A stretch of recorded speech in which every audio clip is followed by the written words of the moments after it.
The biggest thing I've probably learned this year, and it's because of this, is you have to get uncomfortable. If you go back and watch the first video of I probably look like a hostage. Like, yeah.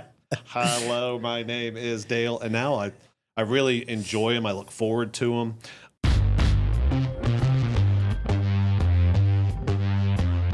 Everybody, and welcome to another edition to The Weight of Value. I am not Dale Thrush. I am Marty Osborne, and I am hosting this week's session.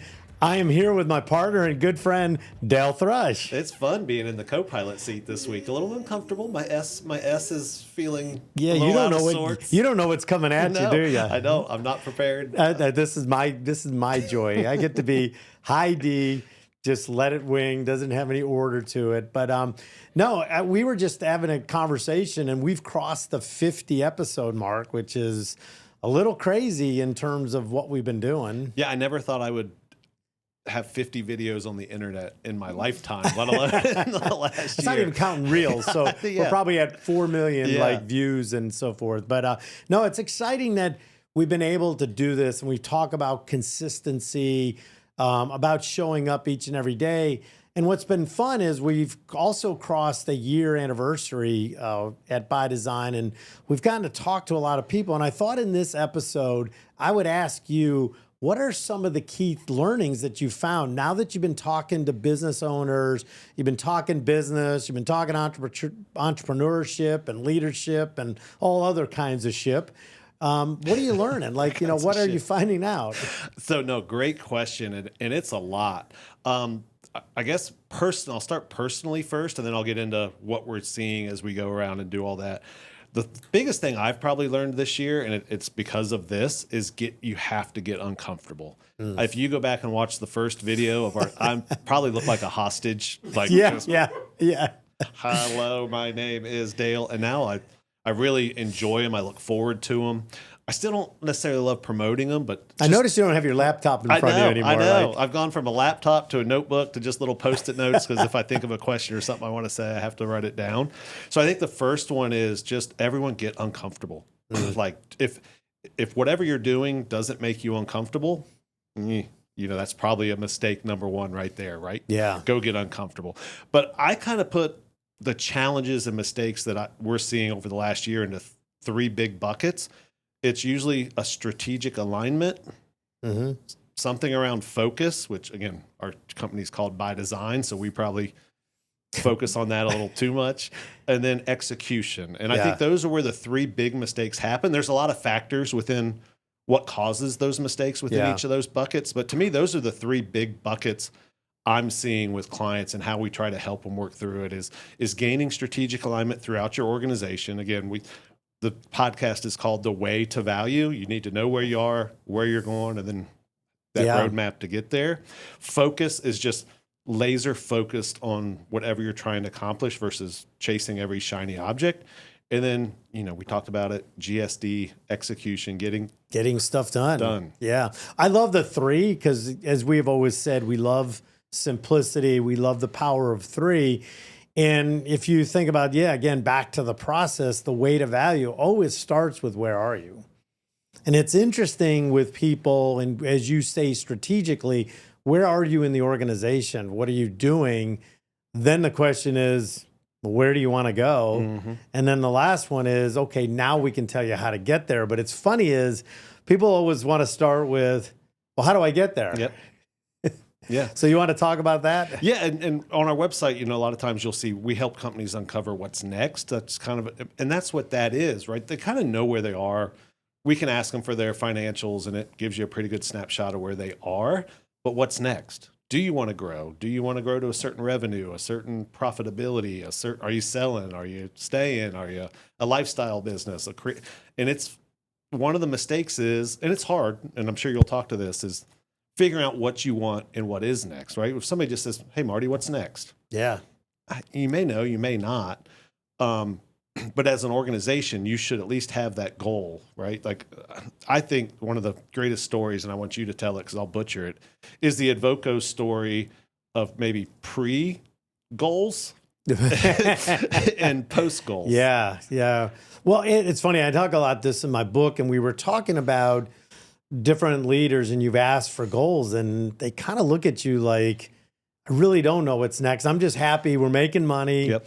Nobody's quitting. I don't see any storms on the horizon. And they're kind of happy. And I was there, like Paul, Steve, and I, we were there.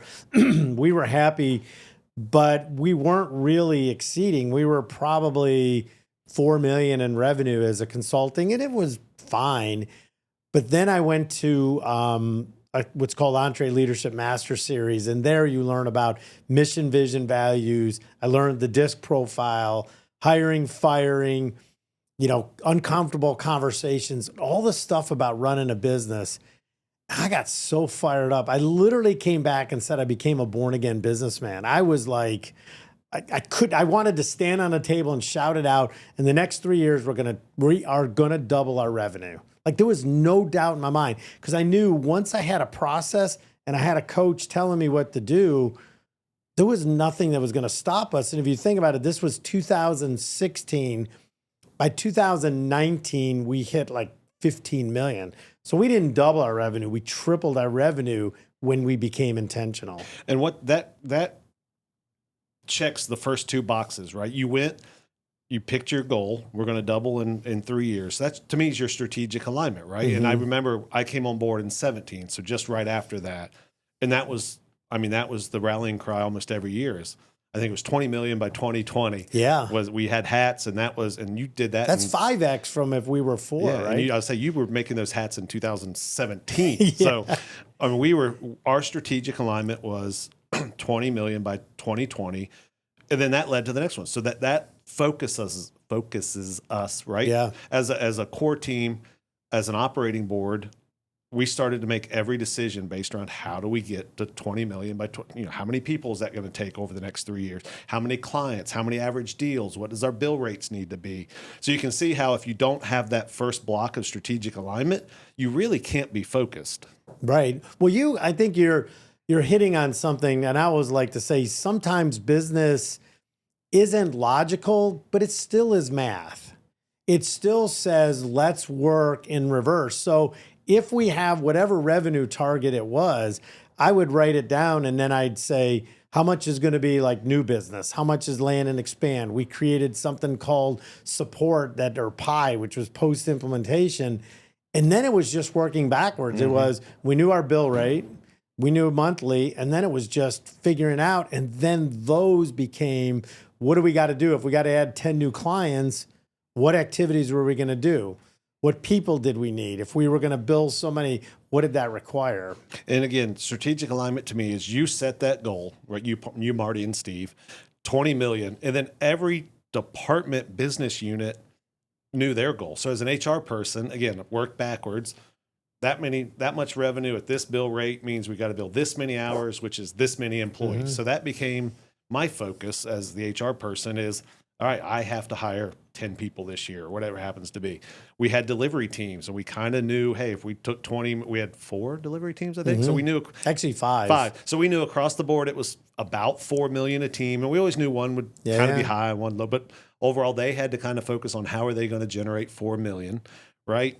Our invoicing, we knew, hey, if the average invoice is this, we probably need to generate this many invoices. So accounting kind of knew. So again, it's when you have that alignment up top, to me, it just helps that focus. You're still not there, right? Like just because we did all that doesn't mean we're going to get there. You still have to have the execution. Yeah. So go back to your original, I think, statement about being uncomfortable. The hardest thing with an owner, and it was for me personally, of setting a goal or target, was the fear we weren't. Was it people going to be rejected or dejected? Was I going to feel bad? And so all of a sudden, instead of, to me, I thought I was being smart, not inflicting pain, and not setting it, because then if we didn't hit it, nobody really knew, or who would really care. Yep. But it just was being unclear. And we say when you're unclear, you're what? Unkind. We're unkind. And so we were being unkind to the people, to the team, to the roles, because without these goals, nobody knew how to act. When they woke up every day, they didn't know where they were going. And Zig Ziglar had a great comment, and he said, do you want to be a wandering generality or a meaningful specific? And what we need to do in our teams is each and every day is give people meaning, give them tasks. Because again, at the end, when a year goes and you look back and you're not sure, did we win or did we lose? People feel they're not happy. They're not part of the team. They're like, oh, okay, did I get my bonus? Did I not get my bonus? And so we had a coach that we brought in, and I remember he kept asking the question. You remember what that question was? He kept asking Remember us, Chris Oakley kept asking us, what does winning look like? And yeah, he would always, and what was crazy is he always also say, how are you going to handle when you don't hit it? Because he knew, we had just always clicked off and always kind of hit the number. Yeah. Well, again, it's in adversity is when you really see the growth. And so when he kept asking us what winning looked like, when one year we weren't winning, we were struggling. We lost a bunch of deals, things were going. And I tell you, it was my worst because you start panicking, we start doubling down. As leaders, what do? We start doubling down like, I got to work harder, I got to do more. Grab tighter reins. Tighter reins, right? And when in reality, the real move is to let go. You have a team. And when I finally let go, we saw people take ownership. We grew, we had a fine year and everything went on. But again, it really started with the strategic plan. And getting uncomfortable is important because I still remember the first year, I think you, Steve, and Marty set the revenue goal, set the 20. And I still remember around the operating board, it was just people like, there's no way. How are we going to do this? Like, it's $20 million. We're only at this.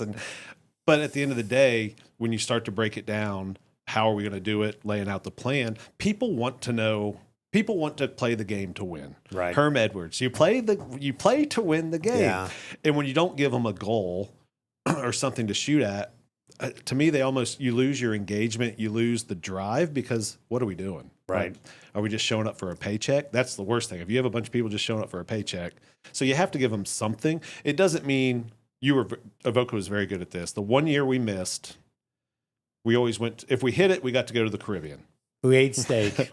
And we still, I don't know if anyone's noticed, we still have our little most likely to become a policy statue over here. And I always was concerned. I was like, what policies are we going to have to do after the Caribbean trip? Never had to, actually. But we missed it 1 year. We didn't get it. And it wasn't, you guys didn't come out and berate us and scream at us and say we all sucked and we have to double down. No, we just said, hey, we're not going to go to the Caribbean. We're just going to go to Nashville for a couple of days. Yep, we're going to eat burgers. We're going to eat burgers because we didn't get our steak, so we're going to go eat burgers. We didn't go hungry. We didn't starve. And I think that's a key differentiator when you set goals. It's, have some compassion, I guess. People are still working hard, and if you miss it. Well, one thing, and I always get a kick out of sales forecasts, and everybody acts like we have crystal balls and we can hit a number, and like we have control over what people are going to do. We're not psychics. We're not mind people. All we know is that if we put the right processes in place, if we get into relentless execution, like you talked about number 2, and we set up every quarter 3 things and we executed relentlessly, if we did that, good things will happen. Sometimes they don't. Sometimes the deal doesn't close. Something you're counting on, the market changes. I mean, we've seen all kinds of stuff happen. And so you can't control the outcome. All you can control is the process. What we knew was we had the right marketing in place. We had the right drip campaign. We had the right pipeline, the right people. We were delivering with excellence. We were ticking those things off. Sometimes they don't come, but when the next year they all come together and, sometimes our highs, we always said we're usually not as good as we think we are, or we're not as bad as we were. Like somewhere in the middle, if you have those processes in place, good things will happen. Exactly. And we did an episode around timing in business. And just because a deal closes, we're expecting it to close before December 31st. If it closes then, great, we're awesome. Let's go to the Caribbean. If it closes January 1st, oh, well, dang, we can't go to the, right? So a little bit is that, are you right? Is the process, are you doing the right things? Yeah. You can't control. Tim Kite, I believe is his name. He has a formula that I've loved. It's E plus R equals O, which is event plus reaction equals outcome. Mm-hmm. You can't control the E and you can't control the O. All you can do is control your reaction and response to that. Correct. And that's your point. Like Are you doing the right things? Are you drip marketing? Are you making your calls? Are you getting in front of clients? Are you hiring the right people? Are you training them? And if you're doing all that stuff, the outcome should be positive, but doesn't guarantee it. So in number 2, you talk about relentless execution in that piece. You say pick 3 things. Why 3? Because you have limited time, limited resources, limited capacity, limited decision making. All resources are finite, not infinite. And great, we get it. There's 50 things you could work on. There's 50 things that need fixing. You can't. Right. You can start all 50 and you're going to get 3% of them done. So yeah, it forces you to focus on the 3 biggest rocks that are most important in the next 90 days. But again, it goes all the way back up to step number 1. If you don't have your strategic alignment and know what you're shooting for, then how do I know what's the most important in the 90 days to get us closer? Right. But yeah, you do 3. And I even say do 2, but we're all overachievers and most people try to do 5. We tried to do 1 ABC, 2 ABC, 3 ABC the first time we tried this, and we failed miserably. And so that's why we say pick at most 3. 3 is short enough that you should be able to carve some time out of your daily role, but still get it done in 90 days. Yeah. And we've seen, we talk about mistakes and challenges leaders make, is they start in this process, they pick 3. How often do they stick to those 3? I will say you can easily tell the companies that are good and growing, they tend to get most of them done most of the time. Mm-hmm. But you can usually tell after 30 days whether they're going to hit it. Because again, we define 30-day milestones, 60-day milestones, right. 90. And if you're already missing 30-day milestones, or if people are not showing up to the weekly updates, you just know. Yeah, and there's always that excuse. And what's your favorite line? Well. So where do we stand? Well, we know where they are. Yeah. And then we just say, is it done? Yep. And so it's interesting. I'm part of a mentoring group through an organization, and we work with a lot of young leaders, young startup companies, and they do 3 every quarter in their program. And, this kind of goes back to the Rockefeller Rocks. If you do EOS, those things, they always focus on 3. And it's always funny that they put the 3 out there. And when we go a month, 2 months, most of the people I coach, after 1 month, they don't even talk about the 3. Like they've already moved on, and they're missing the point. The point in this exercise too isn't just the tackling those 3. It's, do you have enough discipline and focus to stay on them? And what happens is most people, today, like I always said, checklists, or when people write my to-do list, it's not even a to-do list. It's a to-wish list. Like, this is my wish list. So we sit in meetings, they come up with 3, they tend to be wishes, and then tomorrow they're like a child, well, I have another wish, I have another wish, I have another wish. And if your business is all over the place, you will never execute. So I love that you have number 2 in that execution, is picking 3 things and staying focused. Yeah. Again, dealing with clients and organizations, it's usually not the people and resources that you struggle. Like, they want to win. They want to show up and do a good job. But if you're not giving them strategic alignment, if you're not allowing them to focus on a few key things, it's impossible to execute. Right. If I handed you a list on your house, I know you just bought a new house, and I said, here's 50 things you need to fix in this house in the next 90 days. It needs new siding, it needs a patio, it needs whatever. There's no way you're getting all that done in 90 days. No, you're going to laugh. I actually took this to heart, and I'd got a new house, and you put painters and you say, paint the whole house, and they get this, oh my gosh, like they're trying to eat an elephant. Mm-hmm. And so you get this big price and they're all over the place. I decided to do it differently. You know what I did? I gave them one side. I say 3 rooms. I said, I want you to paint this side of the house. They don't want, no, how much for this side? And when they were stayed focused, they were done in like 3 days. Yeah. And then I got the bill and I said, okay, now this side of the house. Now this side of the house. Now, and we literally went side by side. The guy hated it, but I knew, and I've seen this over and over again, is when the job is really big, they start all over the place and they don't actually get things done, and they get bored, and then they forget, right? And they stop doing the work. If you're only basically sanding and getting and stripping one side of the house, you're focused, and then you look at it and say, okay, now I can paint, versus the whole house. And so to me, it's really funny how I've started to, in my home projects, in everything we do, is executing. I mean, we even talk about, like, we started with this podcast. We never thought we'd hit over 50. No. I know if I asked you, you'd be like, there's no way.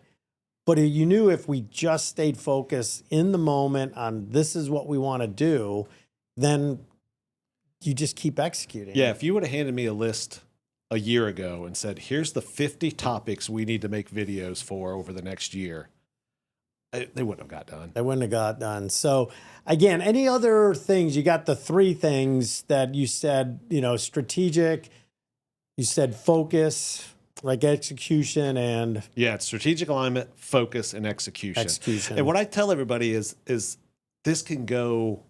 scales up and down an organization. So if you have an operating board like we had, your strategic alignments could be 20 million in the next 3 years, and your focus is on that and your execution is on that.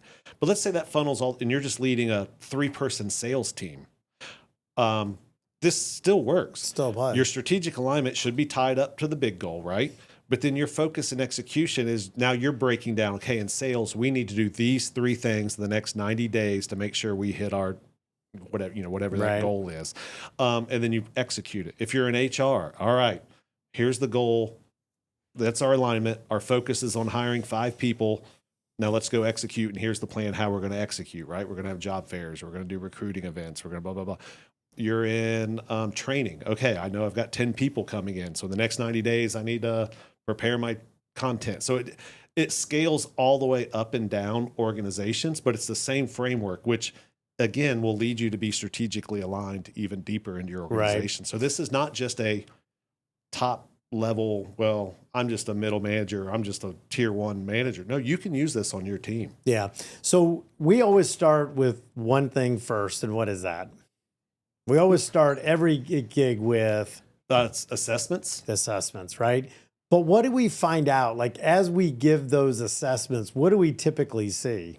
We tend to know where the skeletons are before we even walk in. And it's funny you say that. So, we've been doing a lot of DISC and Working Genius workshops with our clients. And I always walk in and say, this isn't unfair. I already know you guys and you don't know anything about me, because we see their scores and their results. And I already know what the team probably does well, what they struggle with. And so, yeah. Yeah. I mean, it was funny. We had an engagement with a client, and the CEO is just an action-oriented, just like myself, right? High action, high oriented.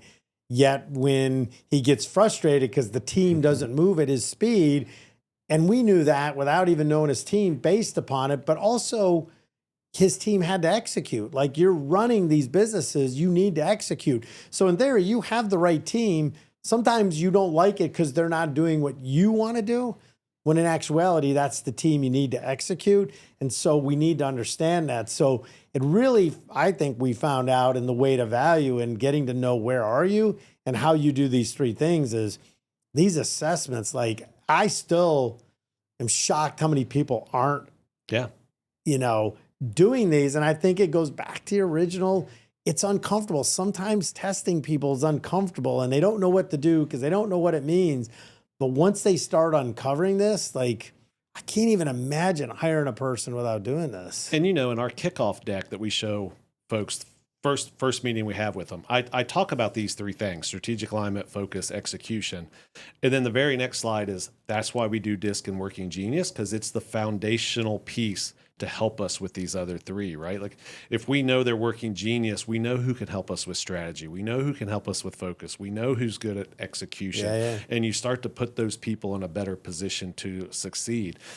I got a funny story. I was a little late to the recording today because I was on a call, and the person was big on DISC, so excited about DISC, and just wanted to talk to me about it. And they're like, but how do you get the people to change their behavior based on, like if you and I was like, whoa, no, you don't. Like, you don't want them to change. Like, you need all different kinds. The key is, how do you get them to leverage their strengths, and how do you get them to recognize, maybe if you're the example I used, if you're a high D salesperson and you have a low D client you're selling to, you don't want to change your behavior, but you do want to meet that person where they are. So you're changing, but not in a you're bad change. It's in a recognizing the situation. That's an interesting comment. How do I get them to change? Isn't that funny is they're not going to change. No. They can become more aware of their tendencies, but that's who they are. And we always say, right, in a marriage, if you're hoping to change your spouse, you're probably in the wrong marriage, right? It usually doesn't work.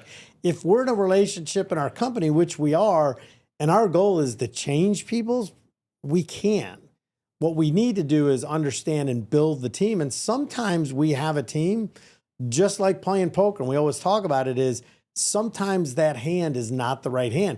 Doesn't mean that person's bad. It just means that's not what we need or fit. And sometimes when we separate or we decide to go a different way with an employee, we get all feeling bad or we're going to let somebody go. But in reality, sometimes it's the best for both parties if they're not the right fit. Yeah. Yeah. And just going back to these top 3 things, if you go back and look at our 50-ish videos, most of them will fall into one of these 3 buckets, right? Like strategic alignment, you've heard us talk a lot about permission to play and unique value differentiators. That goes into strategic alignment. You've heard us talk about working, missing, broken exercises. That's focus, right? That's helping us narrow down on what we need to focus on. And then obviously our relentless execution 90-day framework is the execution piece. So a lot of business to me, and that's why I picked these top 3 when you said, what have you been learning? Because they all kind of somehow tie back into one of these 3 buckets. Yep. And I think they're the 3 pieces to any great organization. Any last comments? Any other last thoughts? No, I think the key takeaway from the last year is, I'm having a blast. I'm loving it. I love helping folks, and it's just getting to know people. Everyone wants to be great. Yeah. No one. I go back to no one wakes up in the morning and says, "Wow, I want to go suck at my job today," and it's just. But you have to give them the tools. You have to give them the support. You have to give them the knowledge. And once you give it, it just takes off. I mean, if it wasn't for EntreLeadership's Master Series, I'm not quite sure where I would be or how I would go, because once I saw the light, once I had that guide and that coach that said, this is the plan, everything just became crystal clear. And once there was no stopping us. Yeah. And if you're not doing these things now, that's fine. Like there's a lot of companies aren't. Guess what's going to happen when you start them? You're going to be uncomfortable. You become a born again business person like I was. Yeah. Dale, great having you. Thank you for joining this episode and another great session. We look forward to seeing you again.